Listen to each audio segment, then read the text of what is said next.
artist formerly known as Andre King, and we are back again to bring you all the sports and current events news stories that you need to know. Per usual, folks, I just need to go ahead and check to make sure we're where we know. Oh, yes, yes, indeed. The Facebook Live is working with me. Okay, that's one.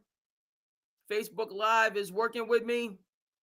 Let me see. Shout out. Is my YouTube? Excuse me.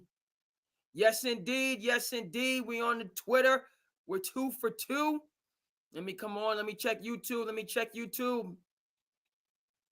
Let me see. Okay, we got an excellent connection. We got an excellent connection on the YouTube. Very good. Very good. We're coming through over there. And let me just get on the Twitch. Yes, indeed. Yes, indeed. Okay, folks, it's great to be with you on this 4th of July preview. A lot going on. Just had to make sure that our lives are where they need to be. And they are most certainly. It's just going to be your boy today. It's just going to be the Cape Cod Kid. But that is all right because a tremendous amount to get into. I am pumped. You know, you heard the name. All right. My name is Andre King, but the moniker is the Cape Cod Kid. That's been the case since the college days. Let me hold on. I messed up my shot. I can't put my foot with that. No, can't do it. Got to keep the shot. Got to keep the shot consistent right there. Okay. And on the Cape, tis the season. We made it through the winter, the difficult winter. Couple power outages and snowstorms and the like. Went through the nice spring, and now the Cape is just getting ready to get to be rocking. It's a beautiful thing. 4th of July in the Cape is unlike any other. People coming in, and I had to, because we're all busy, right? Everybody's busy doing what they got to do, and I'm just out in the community today running errands. Had a productive day, and I had to take a step back. I'm like, things are buzzing. The vibe is wonderful. You're worried about work kind of things, so on and forth. I work in education. My background, teaching history, and then serving on the local committee, school board, and whatnot. And that's a beautiful thing, and great privilege and honor. And so just the summer, the off, there really is no off season. Case in point. But I had to take a step back, and I'm like, why is things buzzing and people are vibing, and I'm seeing new faces, and I was like, 4th of July is in 2 days. Okay, and this episode coming at you a little bit late night, but it's all good. So we team minus counting down for the 4th of July, and it's going to be a beautiful thing. I'm going to do the fireworks personally. Go out and support my local Hyannis Harbor Hawks, who are facing off against the YD Red Sox at McKeon Field. I will certainly be in the building for that, and just kind of go from there. So let's kind of take a look, a number of things, and we're gonna move. I want to kind of go sequentially. And what we're do? Let me come over to the Facebook. The Facebook is where it needs to be. Good. Twitter, all the rest of that is where it needs to be. And we're going to go down the line. All right. But we're going to start tonight with the W.N.B.A, folks, because they're securing the bag right now on a number of different levels. Okay. Indiana Fever, Las Vegas Aces. And the Las Vegas Aces sold out. Okay, so in terms of this rising tide to lift all boats, it's not just Caitlin Clark. W.N.B.A had a movement going on before this. Las Vegas Aces, 2-time champion. We're talking Aja Wilson. Okay, we're talking Kelsey Plum. Okay, amongst others, right? Becky Hammond, Coach of the Year. Okay, so the Las Vegas Aces, even though this year they're not at the top of the league, all right? New York Liberty, under the leadership of Brianna Stewart from upstate New York, and Sabrina Ionescu. Okay, New York Liberty towards the top of the league. Aces kind of middle of the pack, working their way up. But this is a franchise that's built right. Quick aside, there will be an NBA team in Las Vegas in the near future. An ownership group, which most likely will include LeBron James. Store that away for later because we're going to talk about ownership in terms of what's going on here with the Boston Celtics. But in terms of the Las Vegas Aces and the Indiana Fever, folks, okay, they sold the arena out, had to move to a different arena. Okay, had to move it out of the Vegas Aces home arena to another 18,000 person arena, sold that out too. Okay, people going bananas and buzzing for defending NBA champion Las Vegas Aces against Indiana Fever, up-and-coming star Caitlin Clark, and it's just a beautiful thing. Again, if you are a basketball fan, then you support the WNBA. There's no two ways about it. If you don't support the WNBA, you're not a real basketball fan. Yes, I said that. And what? Okay? Hoopers appreciate the WNBA. So check your fandom if you're not showing adequate love and support for the WNBA. All right. If you vibe, if you're part of this basketball community, the fraternity, the sorority, the civilization of hoops, then you support the WNBA. And that's just the bottom line. Okay. Shout out to the late, great David Stern. Okay. Can't get past this in terms of his dream vision to build this platform to grow the game. Okay, domestically, internationally, the whole 9 yards. All right, WNBA basketball has been on point since the beginning, 1999. No, so check. 1997. 1997. I remember this was my freshman year when I was a young Warthog. Okay, we're talking about Cynthia Cooper and Tina Thompson and Lisa Leslie in those days. Yes, if you're a hoops fan, then you show love and respect to the WNBA. All right, and if not, get your mind right and get on board. All right, it's not just me, Joe Schmo, Cape Cod Kid, but I'm just a guy, a Jack, just a guy. Okay, but why do you see LeBron James at the WNBA? We know the late great Kobe Bryant in terms of his affinity for the WNBA, and that was because of his daughters and just because of who he was as a basketball icon, legendary individual. Okay, so the love, the appreciation, the respect from the WNBA has been there from the NBA and from just hoopers from the beginning and going strong to this day. And just going back to the late great David Stern, and I can't say enough, in terms of Cheryl Miller needed a league. It hurts me to this day that Cheryl Miller was not able to play in the WNBA. It was after her time, unfortunately. Medina Dixon. Okay, the late great Medina Dixon from the Commonwealth of Massachusetts, from Boston. Okay, 1984 national champion at Old Dominion. All right, the Dixon clan, royalty, basketball royalty here in the Commonwealth. All right, in Beantown. The late great Medina Dixon. Okay, that's the spirit and the foundation and the roots, and so many players through the years. Okay, and David Stern recognized this, he acknowledged this, and he said, I'm going to do something about this. We're going to correct this. The Cheryl Millers of the world, the Medina Dixons of the world, they deserve a platform. Okay, and that's how we got the WNBA in those days, under that leadership of the late great David Stern and also Adam Silver in those days. Go back and check the receipts. Okay, and coming up on 30 years, the league is going strong. All right, because of young phenoms like Angel Reese, just broke a record, first WNBA player, I believe, with 10 straight double-doubles. Angel Reese doing work, doing work. As I understand, Angel Reese is from B-More, from Baltimore. All right, you notice how I said B-More, Baltimore, because I feel that I have an affinity, even though I'm coming from the Cape. So I apologize for anybody that I offended. Okay, go ahead and get your crab cakes.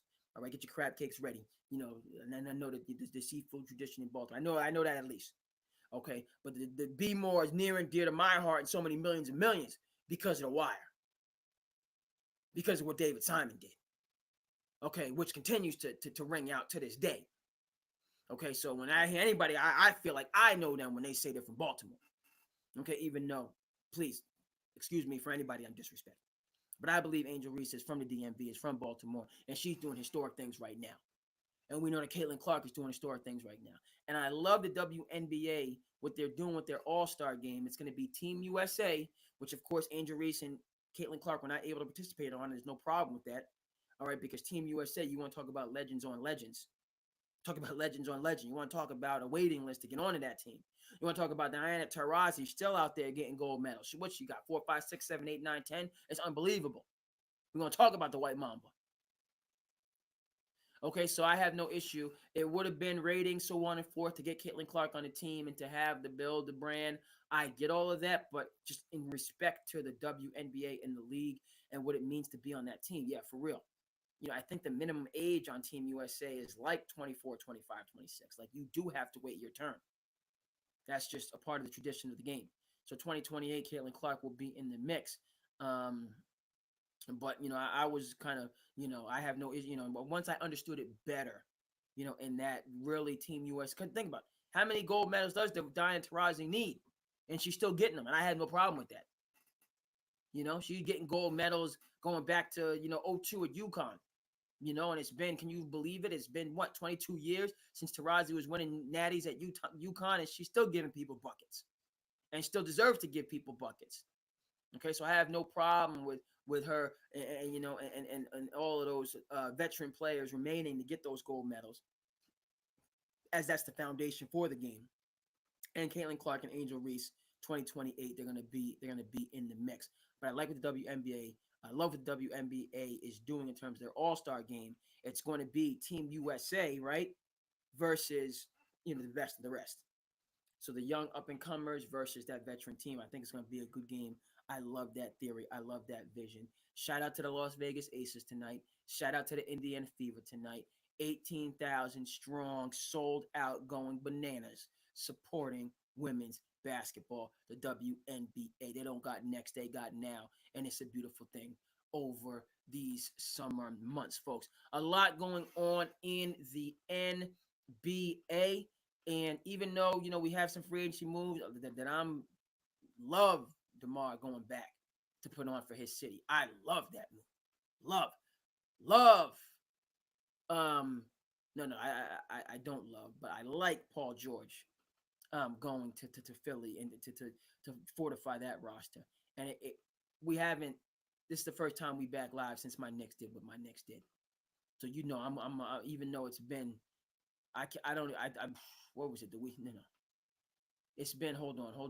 It's been a minute since I left you without a dope beat. No. The last part was on the 22nd. I remember because that was a prep school day. That was the day we had a prep school. I went up for the NEPSEC showcase. Went up to Babson to Beantown for the NEPSEC showcase, which is on point and a great event every single year.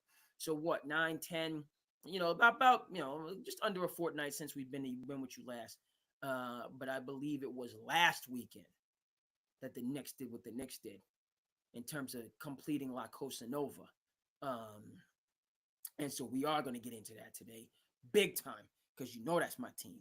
And Tom Thibodeau is my coach. And I've been keeping receipts. And this team is going to be battling the Boston Celtics to go to the NBA Finals next year. And that this team very well could. My New York Knicks, I said it, I've been saying it, I will continue to say it.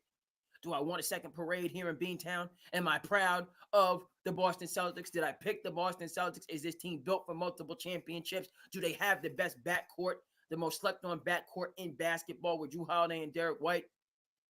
Okay, all of those things. But my New York Knicks, La Cosa Nova, Brunson, DiVincenzo, Hart, and now Bridges, along with the last OG, along with Julius, along with Mitchell.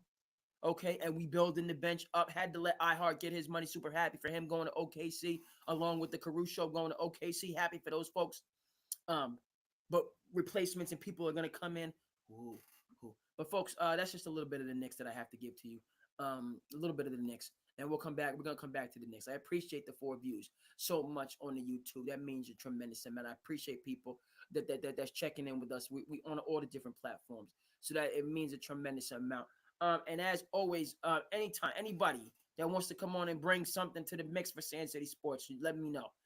Jump in whatever platform. Let me know. You're welcome to come on SandCity Sports and go back and forth. People locally here in the Keeping Islands, people that I know, I've reached out to them. They already know what time it is. And then just people that's about, sports fans, by the fans, for the fans, every day. Come on, get down with SandCity Sports and let's go back and forth. But put some respect on Tibbs' name if you're going to come up in this space. I'll let you know that right now. You come up in this space, I need respect on Tibbs' name. There ain't no two ways about that. And my New York Knicks, okay? And I'm going to put respect on your team's name, but ooh. We got a lot to get to there. But folks, so those are the things that we're going to get to. But being in the now, in the right now, in like the today, things that are happening right now, current, today, I got to say, for the first time, this is Bronny James' first press conference, as far as I'm concerned. I have never heard Bronny James speaking for Bronny James until this very day, in terms of the Lakers having their draft pick come out and speak. And they got a really good player, Kenneth, out of Tennessee. He's ready to go right now. I don't know what the heck people were thinking in the NBA, sleeping on him. A lot of people are going to be, he's older. So, we're going to go with this young prodigy we can develop. This kid that's coming from Tennessee is going to contribute immediately. Give you Alex Caruso type production, not because Caruso took time and Austin Reno, but he's gonna be a piece for the Lakers this year and helping them out. Even though the Lakers do have a lot of wing depth that is kind of slept on. Rui, handles his business. Obviously Reeves and James and AD clearly, but they're long in the tooth. But the Lakers have good, long, D'Angelo, does what he does, more of a sniper than more of an all-around athlete. But I like this kid from Tennessee in terms of him coming in to do, to be a contributing factor. He reminds me a bit of Grady Dick up in Toronto, who is a part of their youth movement that they got going on. Scotty Barnes, Emmanuel quickly, RJ going back to Toronto. Quick aside, Toronto's national team is kind of filthy. Shea, Van Vliet, Toronto's now, excuse me, Canada to Toronto. Shout out to Toronto. I didn't realize Toronto is a big city. It's like, it's huge. Go out and get the numbers. I don't know if it's New York big, like 10 million people, but it's a large city. I just knew it was in the north. I just knew it was in the north and it's cold, and I'm a fair weather person. But shout out to Toronto. I've always, the reporting, it's an international city. There's a lot to do, and it's got a lot of culture. And I just, anytime we start moving towards that North Pole, I get a little anxious. I'm not built like that. You know what I mean? I'm not built like some of these polar bears that could be out here in this cold weather wearing t-shirts and not having gloves on and your feet stay warm some kind of how. That I'm fearing old man winter right now as we go into the summer. I'm fearing old man winter today, right now, immediately. But just seeing some of the Canada team, Canada is good, folks. I gotta say this, and we haven't even really, because it's all free agency, and we have the redeem team really based on how Team USA has been getting mollywopped and pushed around and shoved into the corner. Nobody puts baby in the corner. That's how USA basketball's been. USA basketball's been shoved into the corner these last couple Olympics, these last couple international competitions. And now we have this redeem team coming back that is loaded with mostly older veteran players, and then some of the young guns coming in. I love the fact that, by the way, the Celtics backcourt that we talked about, both of them are going to be on Team USA. Okay, in terms of why the Celtics are the dynasty are a dynasty that's going to have their hands full with the New York Knicks. Shout out to who else we need on Team USA. By the way, we need Jaylen Brown.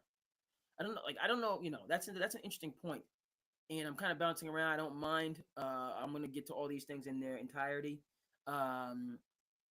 But Jaylen, they went with Derek White over Jaylen Brown for Team USA. I'm not really sure what the heck is up with that. It really should have been Jaylen Brown, unless they already asked him and he had like a previous and he didn't want to be on Team USA. But I like that Holiday and White are there. But really, if Tatum's there and Holiday's there, then the next person really should have been Jaylen, unless Jaylen had previous. I would imagine they probably asked Jaylen because LeBron really formed this team, and I know LeBron is high on JB. But I'm not. Obviously, this is not, and the in between the team stuff doesn't really happen with the Celtics.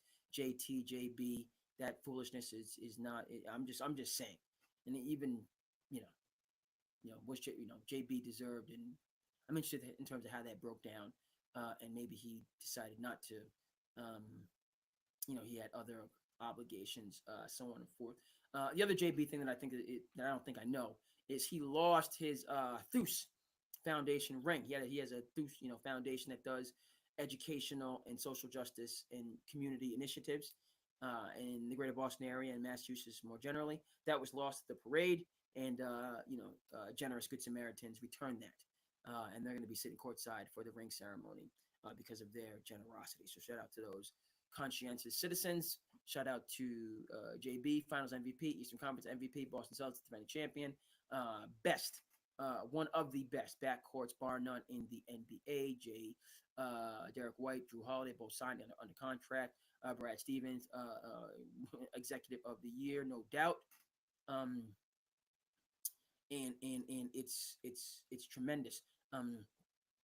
We got on that tangent somehow, some way, and we'll come back to a couple of those points. But back all the way to Bronny James and his press conference today. I was impressed. And I have been I don't know how you want to put it. I'm not impressed with Bronny the prospect. And I've said that, and I'll continue to say that. And if it, because I'm just who I am. But that's no slight against anybody or anything. And we can have, and we'll kind of get in this conversation, the whole Bronny phenomenon. Does he deserve an opportunity? Does he not? Yada yada. That's not really. But I think you get better at basketball by playing basketball, and he just hasn't played anywhere near enough basketball to me. To be ready, and he signed a 2-year contract and he's going to be on the team for 2 years. And that's, anytime I talk, so let's just, the Bronny the prospect, I think is out of his depth. And it's going to be a uphill climb for him. He's undersized. 6'1", so you're on the smaller side.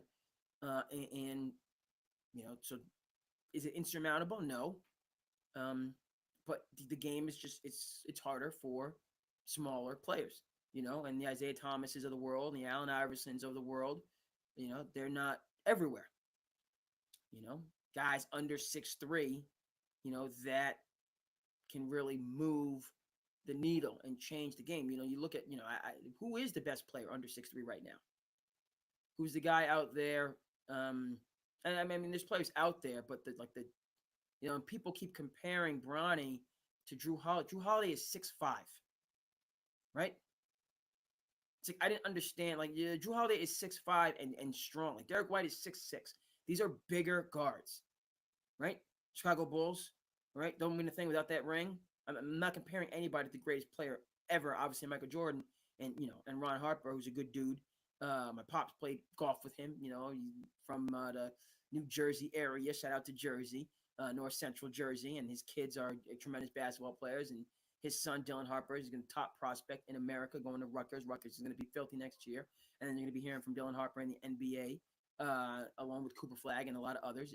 He might stay for second year, but he's probably going to, right? So again, 6'6", 6'7" in that backcourt. Boston Celtics 6'5", 6'6" in their backcourt. Like Marcus Smart is 6'3", 6'4". Okay, like Bronny he's 6 foot 6'1", right? Not, he's a smaller player. And everybody just knows, right? Where it's hard for me to think, like, what perennial all-star is under 6'3". It's like, I gotta think about it. You gotta think about it, because that player is probably, not a current player. We got to go all the way back to AI to think of somebody, a smaller player that was just dominant. And like Steph Curry is 6'3", 6'4". And he said that on draft day years ago. I'm bigger than people think. Steph Curry's not 6'2", 6'3". He's 6'3", 6'4". Maybe 6, he's not 6'5", but you know what I mean, with shoes on. Okay, so Bronny James, and I think that's, it's just clear. And, I'm a shorter person. I'm one of these people under 6 foot, I say I'm 5'6" and 3/4, 5'6" and like 3/4.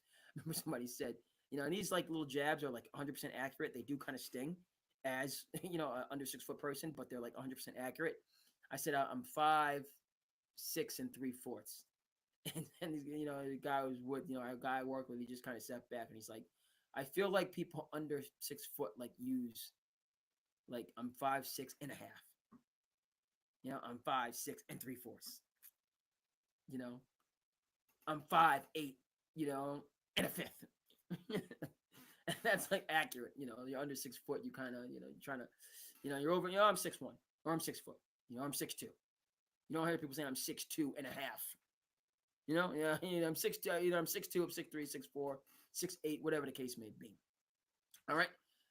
So yeah, you know what I mean?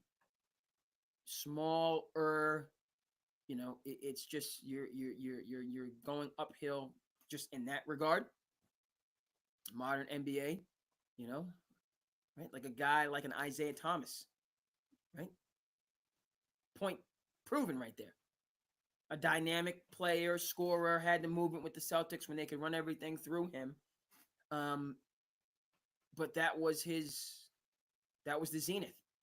When he was the worker, and the hardworking guy, and the Celtics built their system around him, and everything can go through him. You know, and Tibbs does and the player I'm looking for is Jalen Brunson, and it's crazy that I couldn't think of that, and he's on my team. So I feel ashamed right now myself, frankly. Okay, so Jalen Brunson is the player that's 6 foot, or just excuse me, that's your perennial all star. That's the comp. Ronnie James is nothing like Jalen Brunson's game. Okay, and Jalen Brunson again, and we haven't even gotten to my New York Knicks, and we're gonna get to my New York Knicks. Is a part of the Nova Knicks, but I say La Cosa Nova. Okay, he did his time. He put in his time under Jay Wright, who builds NBA players in an old school college system with accountability, with tough love, with anonymity. Like nobody Jalen Brunson, humble, came into the league, late first round, second round, and just grinded. Luka got hurt. He got his opportunity, showed you what he could do. But we brought him home, rightfully so, to the New York Knicks from the New York area, and the rest is history. And he's in a system with a coach who's a point guard whisperer. That's Tom Thibodeau, my coach, point guard whisperer. Okay, what he got out of Derrick Rose, and forget about talking about how he's responsible for Derrick Rose injuries. He's not. Derrick Rose had knee problems out of Simeon, right? When D Rose came back after the knee problems to play for who, right? Tom Thibodeau with the Minnesota Timberwolves. What happened? 50-point game, right? Okay, Tom Thibodeau knows how to develop and feature point guards. Point period. End of story. All right. And so Jalen Brunson is just a part of that flourishing, so on and forth. But he put the time in to kind of get this. So Bronny, he's not that type of Brunson, Isaiah Thomas, Ice Kemba Walker. You could throw in there, just ISO, get a bucket, put people on an island. That's not really his game. And so I'm not gonna, I just don't see the comp for him as a 6'1" pass first guard, even a TJ McConnell, right? But TJ McConnell has always played the same way, even when he was at Arizona. TJ McConnell is a game manager. He just does, he's a pure, as in crystalline, as in textbook definition, point guard. And, he's not going to average 10 points plus. He's not going to, but his player efficiency is going to be off the charts. He's just going to play the game the right way and run the team. But again, TJ McConnell is like 6'3". He's a bigger guard. He's not, and maybe I checked that. Maybe he's 6'2", but he's 6'2", 6'3", not 6'6'1". All right, so that's, and I'm I've said it, I just, for Bronny, I'm just not unsure of what role he has. But now I want to kind of get over in terms of how impressed I was just listening to him. Now, I'm not really impressed, overly impressed. And let me just clarify what I mean in this. Because I've always said that I have a tremendous amount of respect, and that was just confirmed today for Bronny, the person. Respectful, considerate, insightful. He's not this entitled Joffrey Lannister type of individual, right?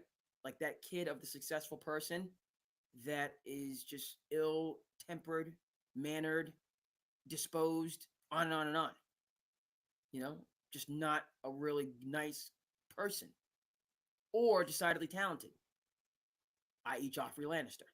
Okay? And so Bronny is on the other end of the spectrum, which was my assumption, right? Because you don't really hear from Bronny. That, like, and I don't follow him on social media, and even that I gotta kind of respect, is very, tightly managed and, on message, on brand. But listening to Bronny today, and just I was,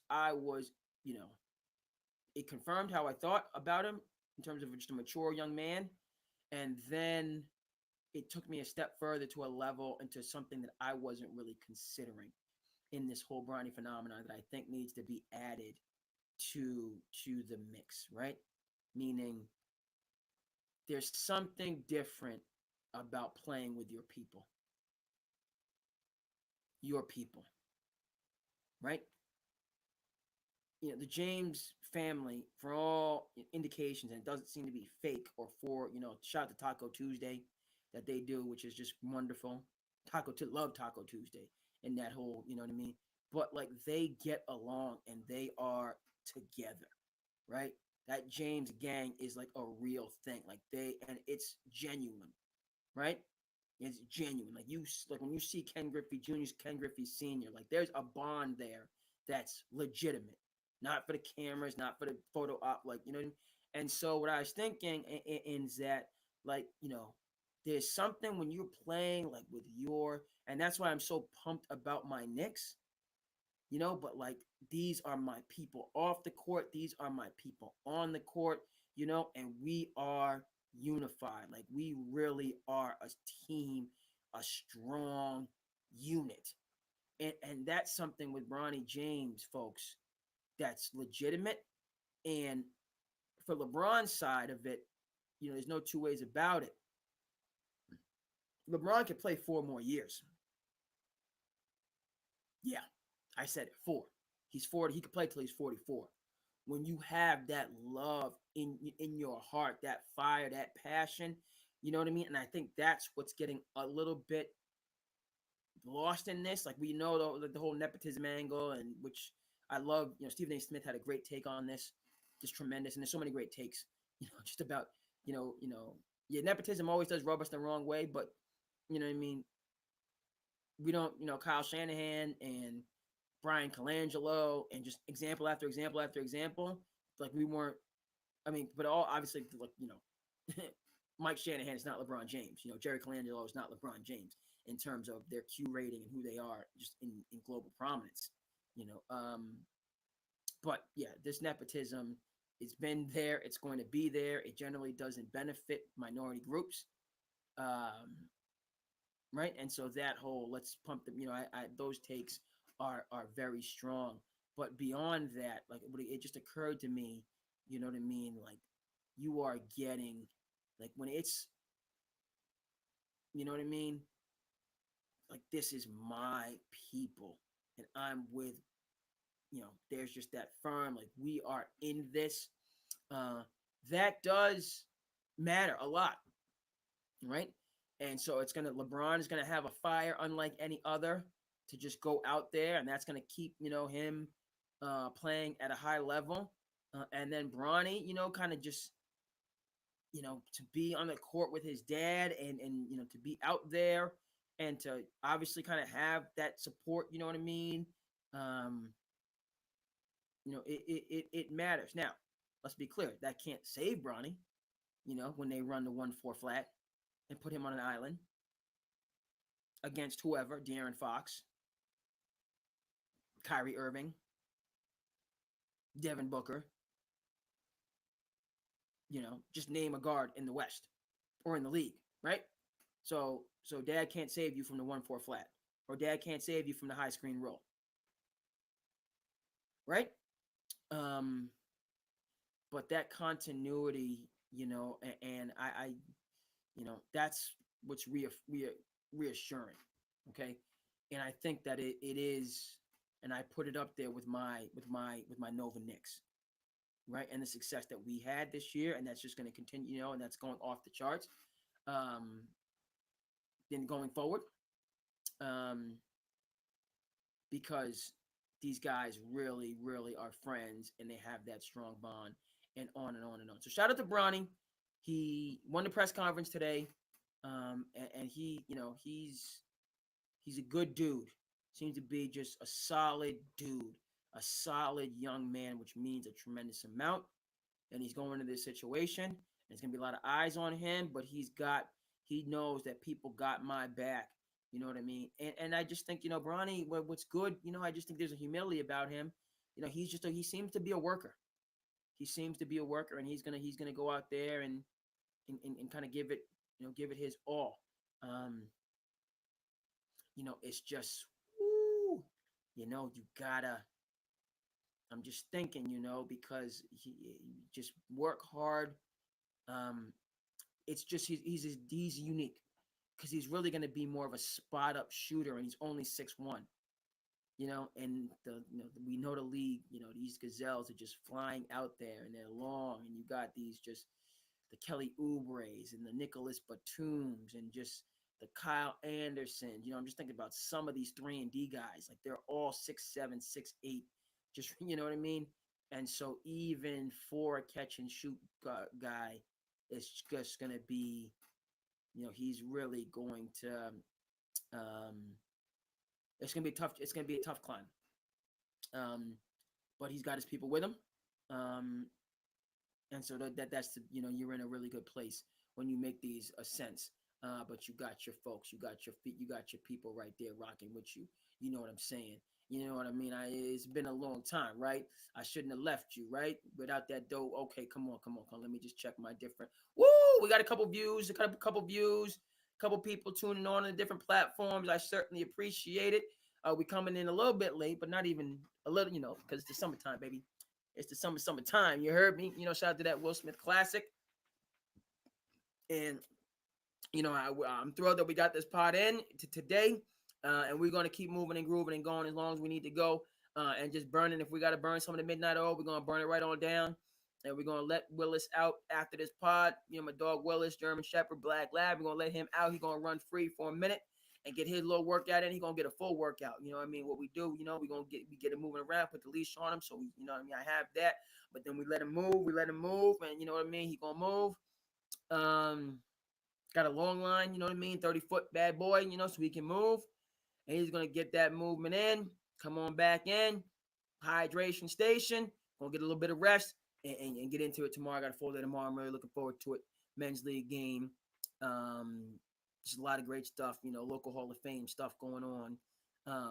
Community support stuff that I'm thrilled about, supporting our people in the community. And making sure that our community is strong and unified and striving together. So I'm thrilled. Tis the season, and I'm all about it. On all these different points. Okay, so let's go down the line. I'm gonna come back to my Knicks. Get to my Knicks in conclusion. We got some pop culture stuff in conclusion. Okay, Paul George to the Sixers. Right? George to the Sixers. I like it. And I like it a lot because Nick Nurse, I just think he knows what to do with this type of player, right? 6'8", 6'9", 6'10", that very versatile player, right? We know what he did with Spicy P. Okay? Obviously, Kawhi was Nick Nurse, got the championship.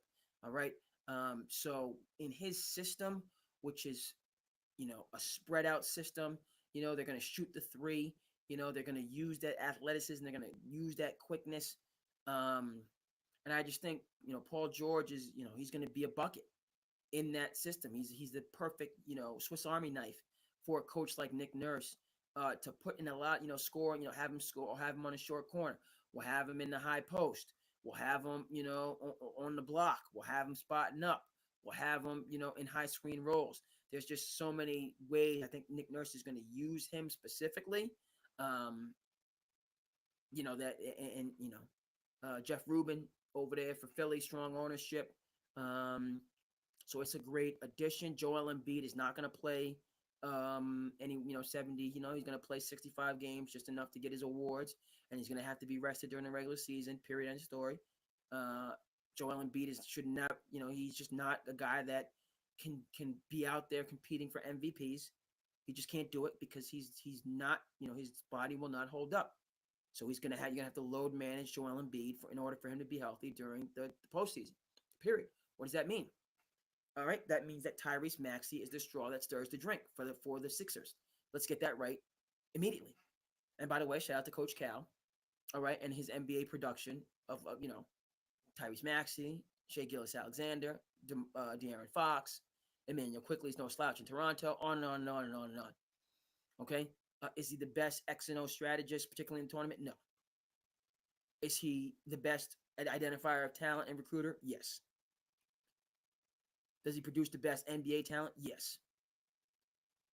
Longest lasting relationships? Yes. Worldwide West, Leon Rose, Cal guys. All you want to say for James Dolan is a lot to say for James Dolan. He got that one right. Going to get those Calipari guys to come in and run the Knicks. Rest is history. Okay? Philadelphia 76ers. Okay, Tyrese Maxey's got to be the straw that stirs the drink. Okay? He's the young lion on the prowl. Let Joel Embiid shut your mouth.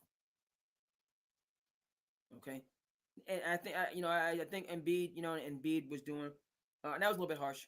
If Embiid, because I know that he's trolling Embiid, so he might troll me. That would be actually be real big for me, and us in SandCity Sports to be trolled by Joel. So troll if you need to Joel. But he was at the NBA Finals with Paul George, right? Talking about he needs help. He's gotten the help. He has a good ownership group. We discussed that. He's in a great environment. City of brotherly love. Shout out to Philly. Okay, family in Philly. Philly is near and dear to my heart.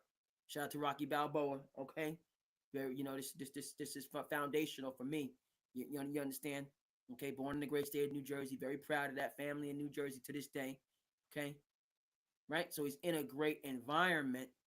He has the institutional strength and knowledge now, just in terms of what we talked about, like playing with your boys, just looking across and feeling confident in those people that are with you on those front lines. But Tyrese Maxey, he's the ascending player that can be like that starter in the Eastern Conference All-Star game.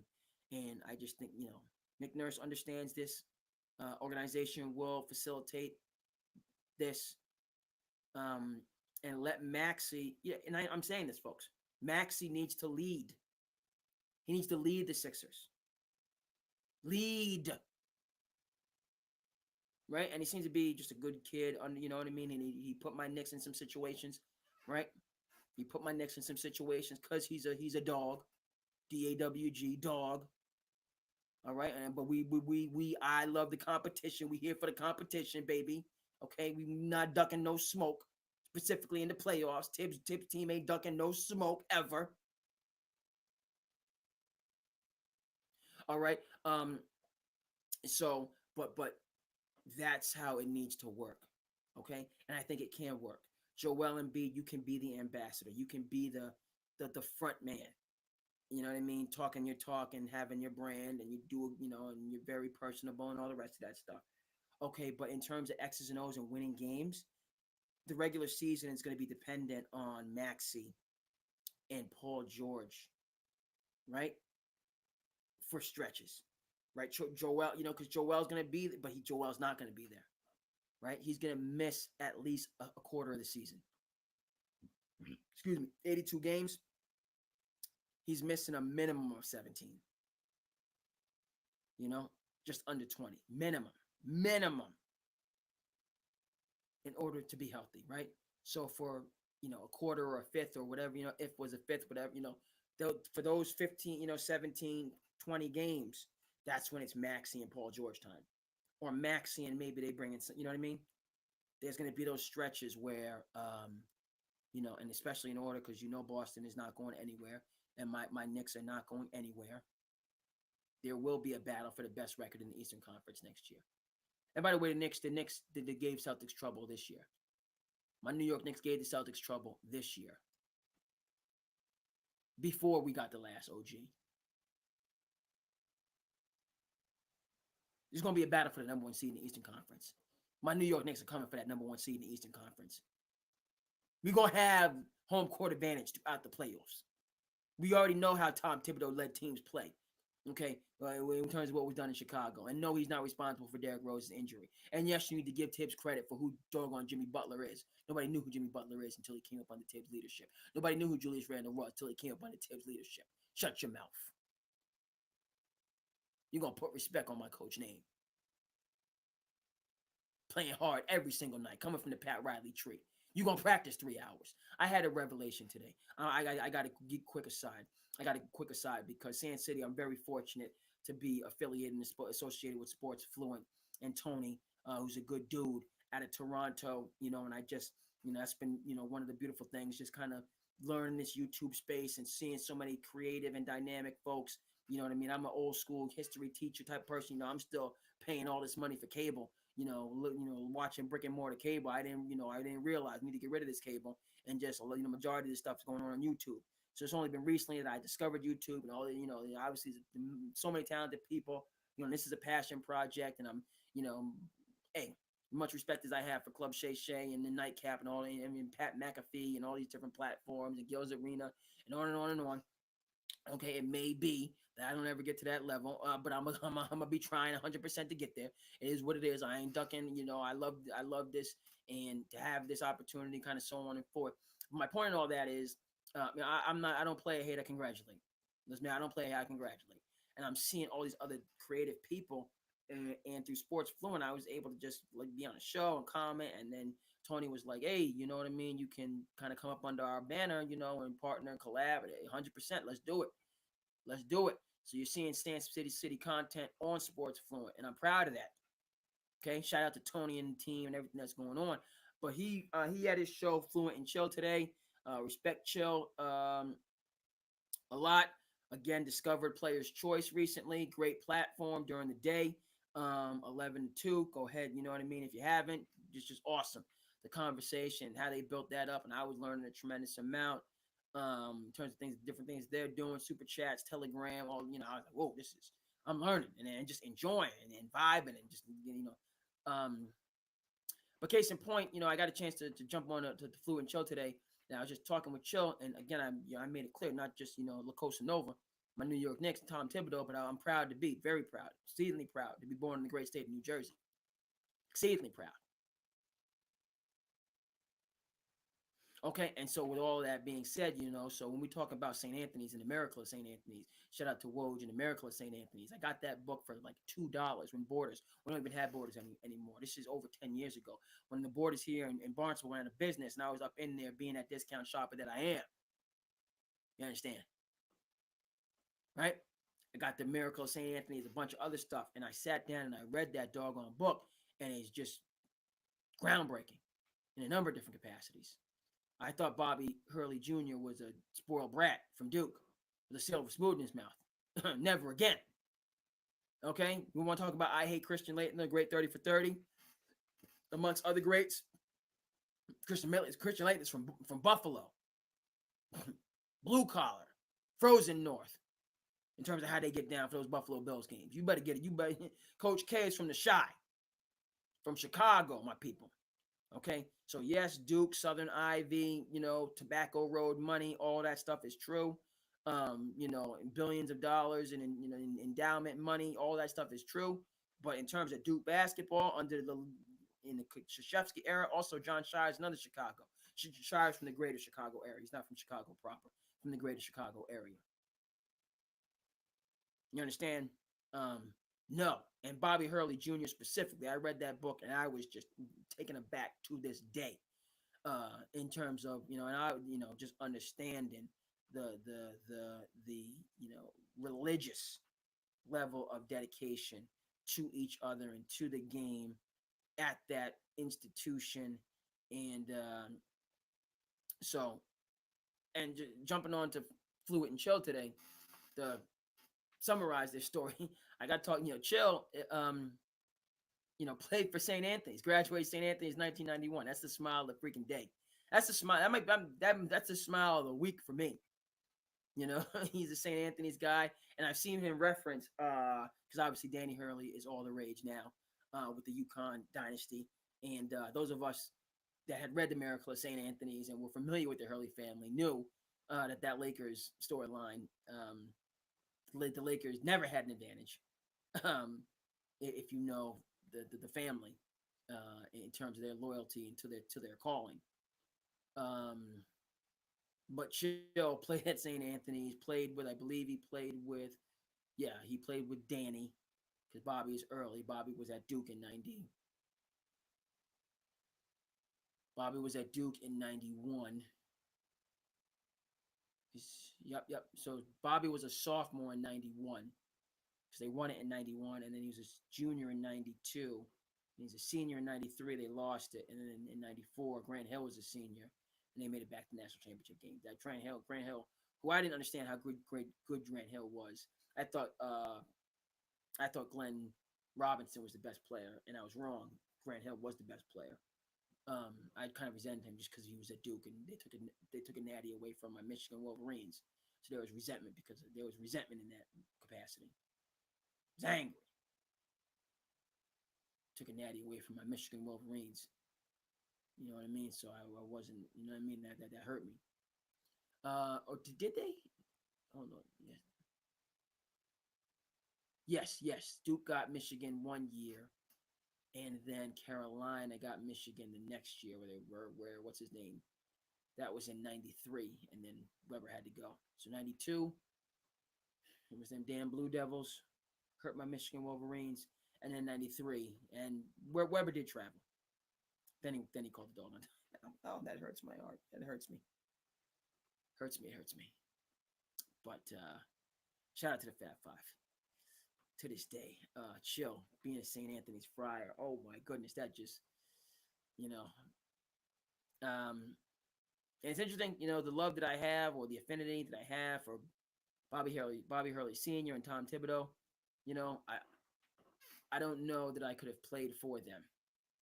In my life, when I've been challenged to that degree, I've generally faded and not seen it through the tough love. And I've had those people in my life that have really been transformative. If you're fortunate to have somebody like that in your life, in your journey, to come up under some true leadership from a real sensei, it will change your life. And it's a fortunate privilege that stands the test of time. People that have gone through that know. But at the time, it's it's as advertised. It's pushing you to and through your limits. But it shines. The light of it shines. And so you talk to somebody that played for a coach like a Bobby Hurley Sr. And or any great coaching experience, when you have gone through that, what it gives you in the scope of time is to be generic, it's priceless. And you can kind of see that just in talking with Cho, who played for St. Anthony's. On that point, we got to get a couple. It's like Coach K. Let's not forget Coach K played for. That's right, played for Bobby Knight at West Point, and Coach K talks about that. Coach K did not want to go to West Point. The Rise and Reign of Coach K. That's something I picked up on Audible. Shout out to Audible, and go ahead and check that book out. Mostly the way through that.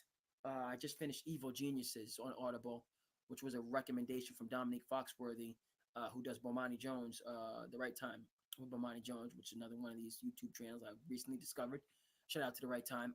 So Evil Geniuses, all about modern capitalism and the socio or the the political economic class and theory. Just a really well written, smooth read. So just recently finished that on Audible. The Rise and Reign of Coach K. I'm a good amount of the way through. Have to get through a little bit more. Grant Hill's autobiography, I start to finish, was awesome on Audible. My brother actually put me on Audible a couple years ago. My brother's not here today. Long day, in the office and doing his business things, so he couldn't be on, but he'll be back on. Hopefully, we get back on the weekend. Which reminds me, my geometry's looking good, but I got to get my line straightened up for the fourth. I do need a line. Yeah, I need a line. I can't. You can't. The 4th of July weekend. You can't. You got to get your geometry correct. I need to edge up. It's looking good right now, but it's not as crispy as it could be.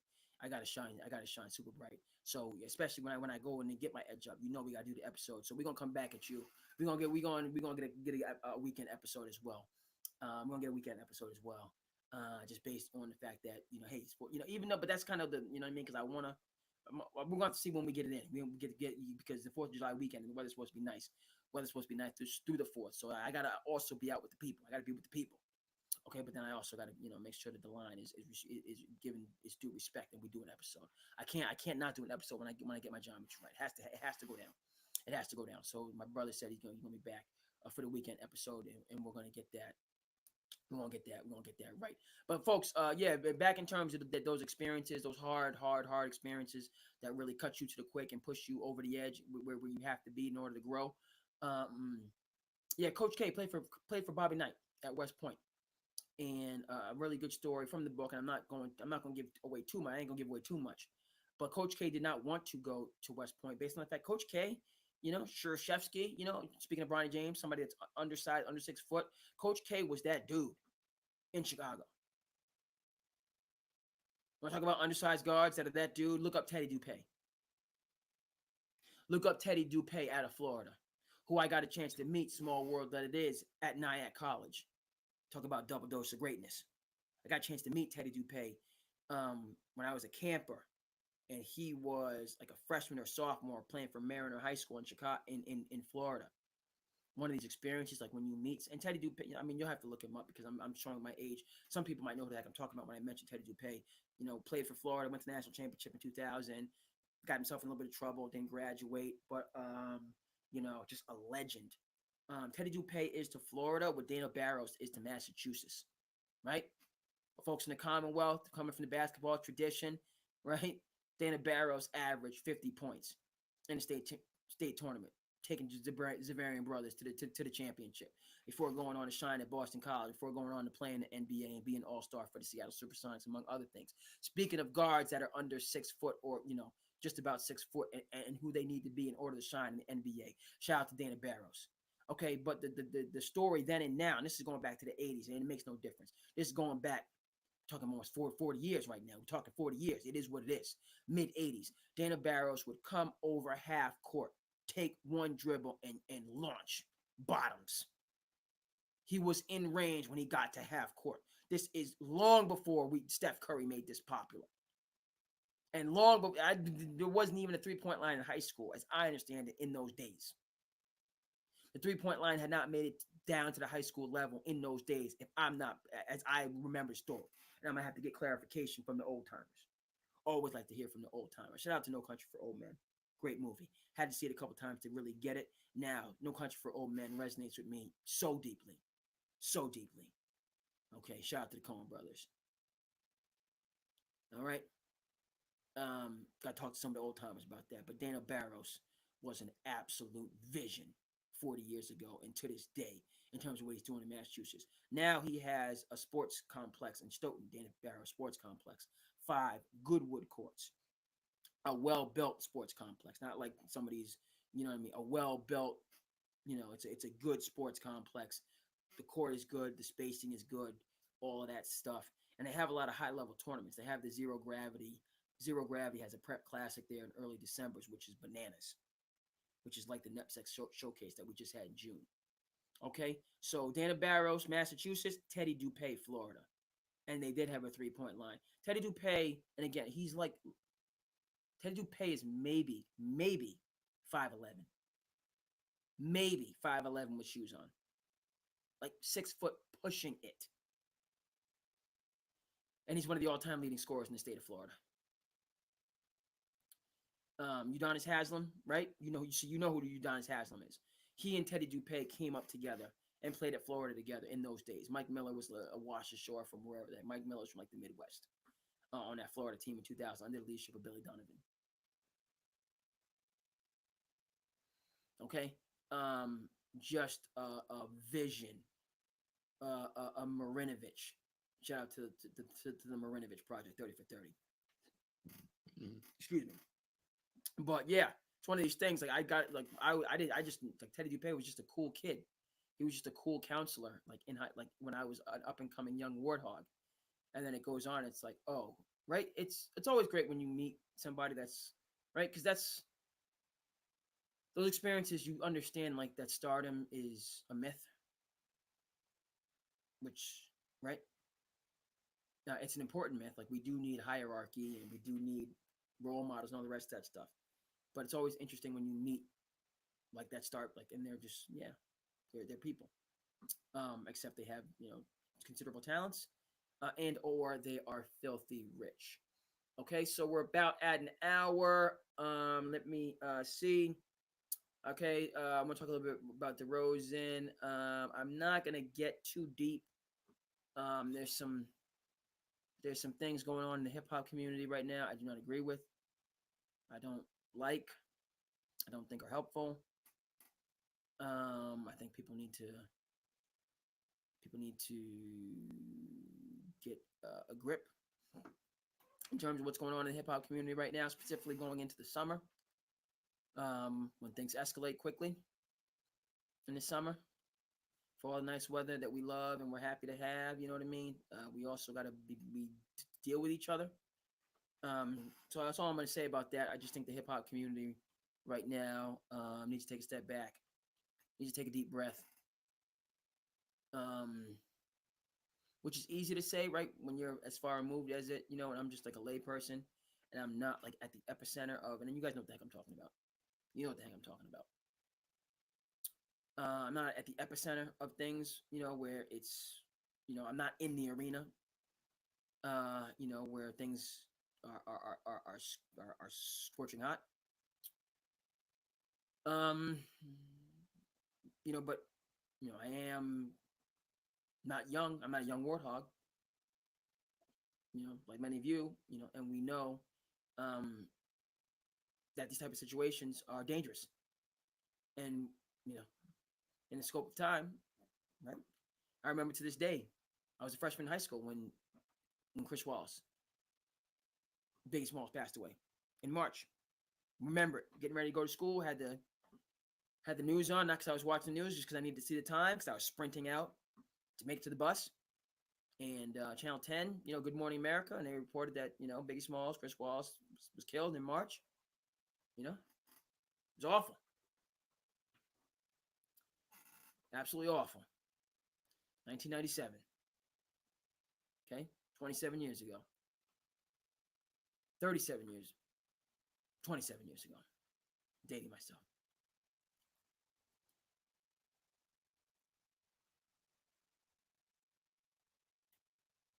27. Yeah. All right. History person, not math. Okay. Hip hop community. Yeah, and it's just, you know, we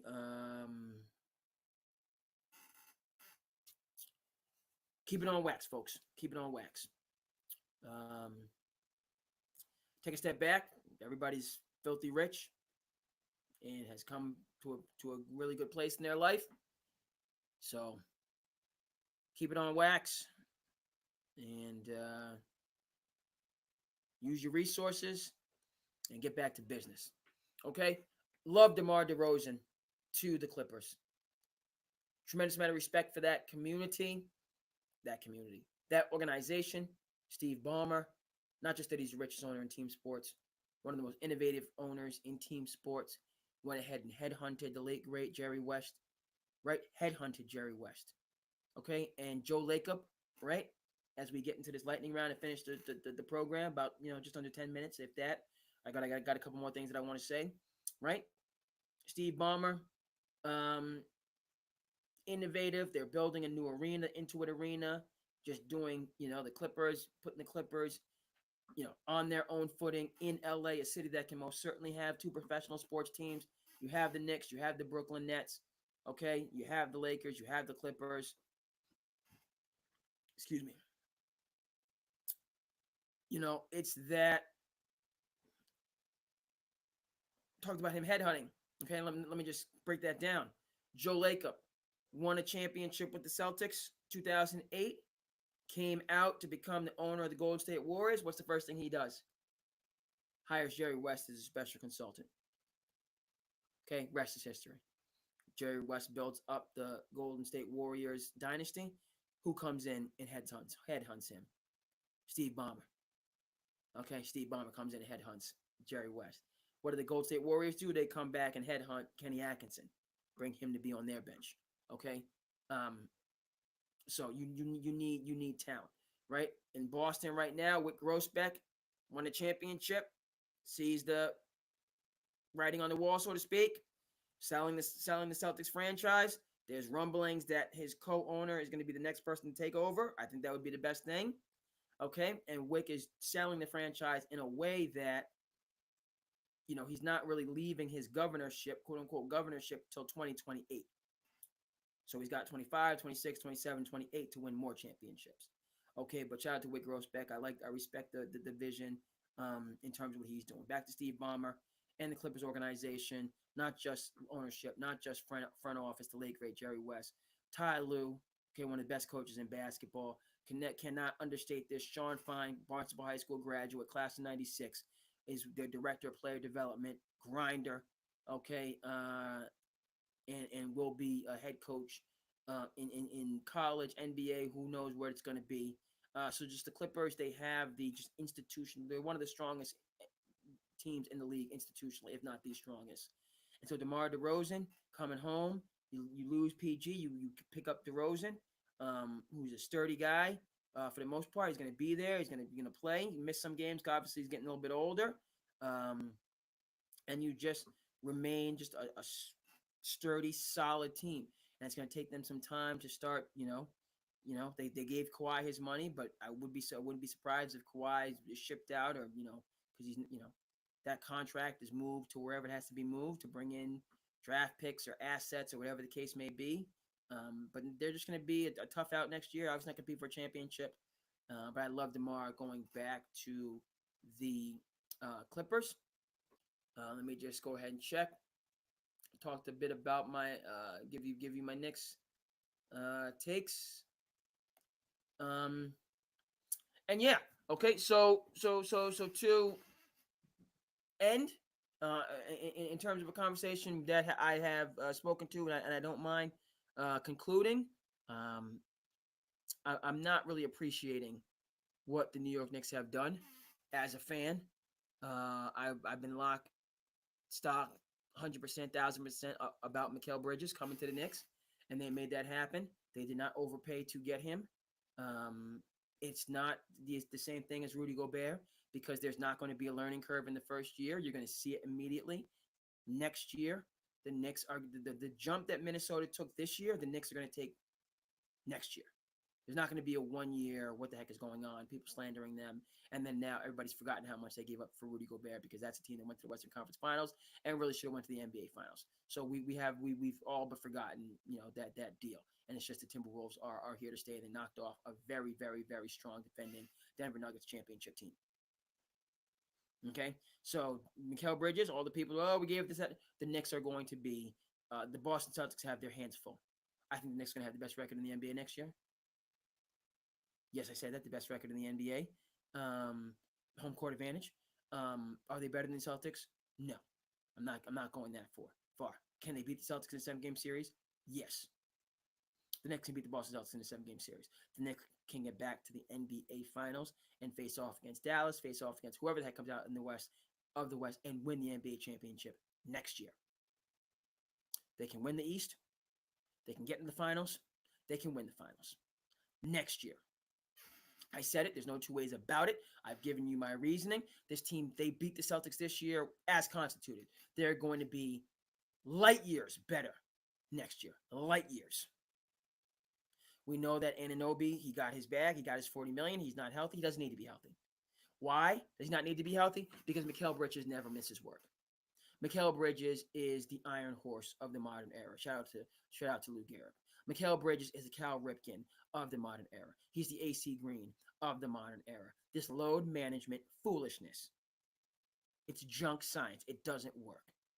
I said it. I'm saying it, and I'm going to say Kawhi Leonard is your poster boy. Of it does not work. It does not mean that these players are going to be healthy when you need them to be healthy at all. End of story. Actually, the opposite is true. The more you show up for work, the better conditioned you are and able to work. Okay? Tom Thibodeau, coming from the Pat Riley tree, Bam Adebayo, shows up to work. He's durable. Tyler Herro's always been back and forth. Okay, Jimmy Butler always been kind of back and forth. So I don't, but you give me, somebody that's in good shape, that has a history of being in good shape, and shows up consistently. Like Tyler Herro, don't give me Pat Riley. Tyler Herro's always been a little bit frail. Okay, and Jimmy Butler, even when he's with Minnesota, has had his bumps and bruises.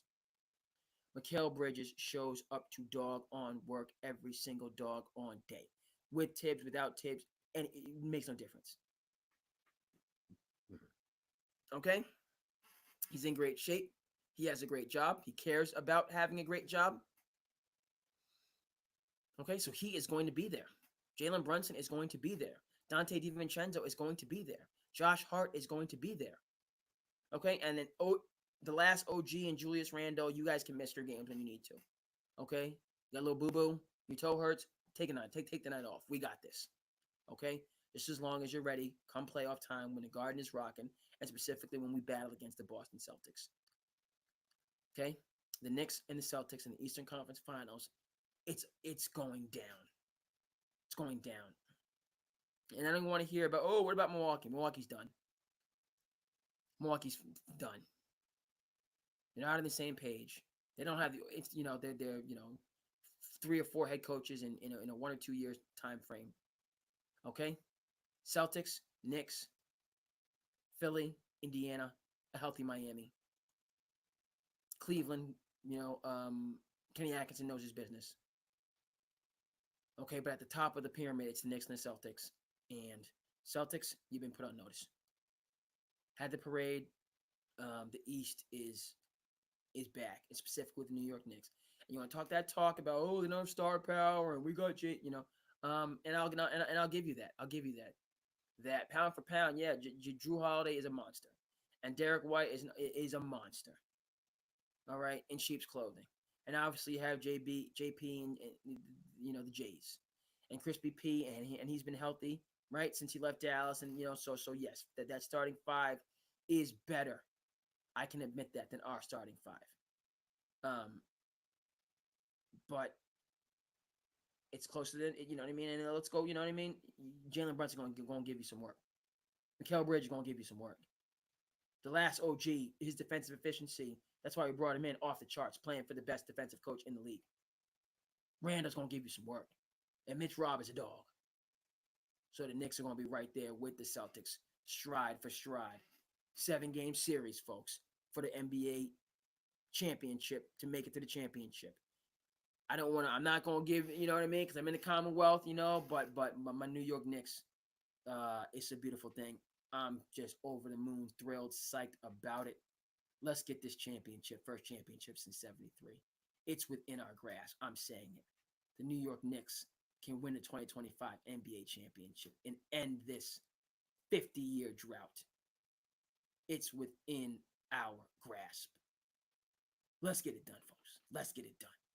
All right, thanks for tuning in to SandCity Sports. Okay? As always, see you next time.